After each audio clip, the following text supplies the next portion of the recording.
তো যাওয়ার সময় আসলে আমি টুকটাক ওদের কাছ থেকে ধরেন একটু টিটকারির শিকার হয়েছি যে ছোট ছোট বিষয়গুলো পারো না, কি ইন্টারমিডিয়েটে পড়ো, আলিমে পড়ো।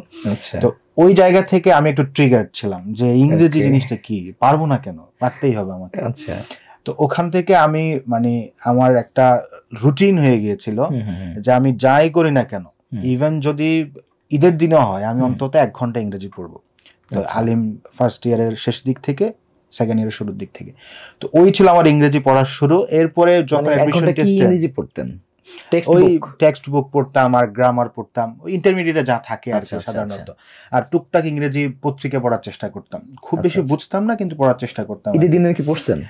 ঈদের দিন ইংরেজি শোনা হয়েছে, যেমন আমার তো স্মার্টফোন ছিল না তখন, একটা ছোট্ট ফোন ছিল, তো ওখানে সকাল 7টায় বিবিসি নিউজ হতো।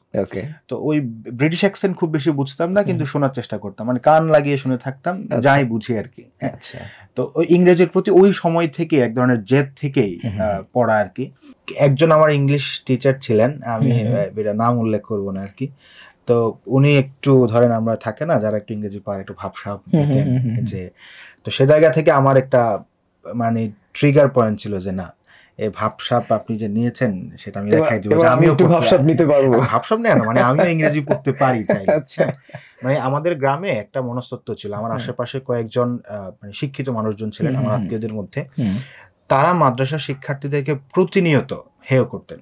আমার একজন খুব নিকট আত্মীয়, এটা মনে হয় সারা দেশেরই একটা চিত্র সম্ভবত। হ্যাঁ, সারা দেশের চিত্র ছিল। তবে আমার মানে আমাদের ওই কাছের মানুষ থেকে যখন এই জিনিসটা বারবার পেতাম যে মাদ্রাসায় পড়ে কি হবে, কি করতে পারো, মাদ্রাসার স্টুডেন্টরা ইংরেজি পারে না, কিছু পারে না।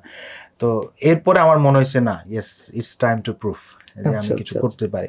সেখান থেকে ইংরেজির প্রতি। আচ্ছা, বিশ্ববিদ্যালয়ে তো একটা বিধিনিষেধ ছিল মনে হয়, দীর্ঘদিন মাদ্রাসা শিক্ষার্থীদেরকে ইংরেজি দেওয়া হতো না।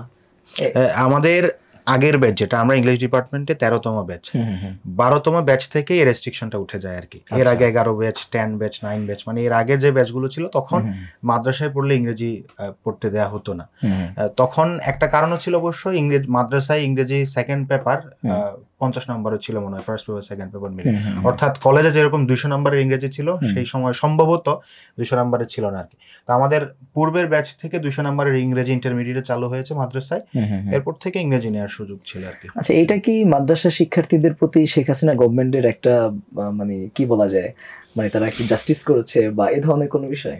জাস্টিস করেছে বলতে ধরেন এর আগের বছরগুলোতে যে মাদ্রাসার শিক্ষার্থীদেরকে দ্বিতীয় শ্রেণীর স্টুডেন্ট হিসেবে কনসিডার করা হতো, এটাই তো এক ধরনের স্ট্রাকচারাল ভায়োলেন্স, শিক্ষার্থীদের প্রতি স্ট্রাকচারাল জুলুম একটা।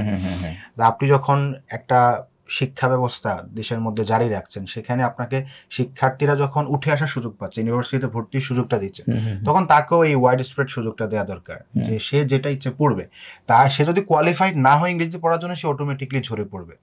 কিন্তু শিক্ষার্থীদের প্রতি যে বৈষম্যমূলক আচরণটা, এই আচরণটা তো মানে বাংলাদেশে এখনো কিছু কিছু জায়গায় আছে, তবে মানে এটার বিরুদ্ধে আমাদের সংগ্রাম আর কি জুলাই পরবর্তী। হ্যাঁ, বৈষম্য যেন না থাকে।